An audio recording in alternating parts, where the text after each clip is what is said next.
জীবনে যতদিন শুক্রবার পাবেন 4টা আমল করতে ভুল করবেন না। আজকে শুক্রবার না, আমি জানি না 4টা আমল করেছেন কিনা বা করছেন কিনা, আপনারা মিলিয়ে নেবেন। যদি 4টা আমল আজকে না করে থাকেন, আজকে থেকে জীবনে যতদিন শুক্রবার পাবেন 4টি আমল করতে ভুল করবেন না। পারবো তো ইনশাআল্লাহ? ইনশাআল্লাহ। 1, দুরূদ পড়া।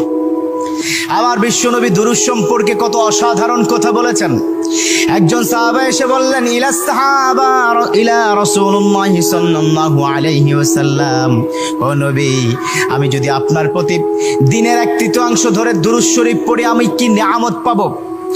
বিশ্বনবী বললেন, তুমি যদি দিনের 1/3 ধরে আমার প্রতি দুরূদ শরীফ পড়ো তোমার জন্য বিশাল উপকার হবে, আরো বাড়িয়ে পড়লে তোমার জন্য আরো ভালো হবে।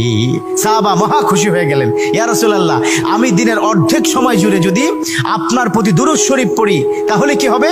বিশ্বনবী বললেন, এটা বিশাল শুভ সংবাদ তোমার জন্য, তার চাইতে আরো বাড়িয়ে পড়লে তোমার জন্য আরো ভালো। সুবহানাল্লাহ। বিশ্বনবীর কথা আবেগতাড়িত হয়ে সাহাবা বললেন, ও নবী, আমি পুরো 24 ঘন্টার যখনই সময় পাবো তখনই যদি আপনার প্রতি দুরূদ শরীফ আমি পড়তে পারি গো নবী। আমার নবী মুচকি এসে বললেন, তাই যদি হয়, ওয়া কানা মাই ফিল জান্নাহ, ও আমার সাহাবা, তুমি যদি 24 ঘন্টা ধরে যখন সুযোগ পাও তখনই দুরূদ শরীফ পড়ো, তুমি আমার সাথে আল্লাহর জান্নাতে যাবে। সুবহানাল্লাহ। এর মানে দুরূদের কি পাওয়ার! দুরূদ এত অসাধারণ। কেউ যদি মান করা দুরুদান, যে ব্যক্তি দুরূদ পড়বে আল্লাহ পাক তার মর্তবা, তার মর্যাদা 10 গুণ বৃদ্ধি করে দিবে। সুবহানাল্লাহ পড়েন। যে ব্যক্তি দুরূদ শরীফ পড়বে আল্লাহ পাক তার আমলনামা থেকে 10টি বদ আমল কেটে দিবে। সুবহানাল্লাহ পড়েন। যে ব্যক্তি দুরূদ শরীফ পড়বে আল্লাহ পাক তাকে 10টি নিয়ামত দান করবেন, যে নিয়ামত সে কখনো ভাবতে পারেনি। সুবহানাল্লাহ পড়েন। তার মানে দুরূদ শরীফ কি কত অসাধারণ না? মান লাজিমাল ইস্তিগফার। দ্বিতীয়টি হচ্ছে ইস্তেগফার পড়া।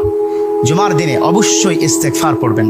ইস্তেগফার কত অসাধারণ কথা। মান লাজিমাল ইস্তেগফার, যে ইস্তেগফারটাকে লাজিম করে নেয়, অর্থাৎ কথায় কথায় সময় পেলে আস্তাগফিরুল্লাহ আস্তাগফিরুল্লাহ আস্তাগফিরুল্লাহাল্লাযী লা ইলাহা ইল্লা হুয়াল হাইয়ুল কাইয়্যুম ওয়া আতুবু ইলাইহি।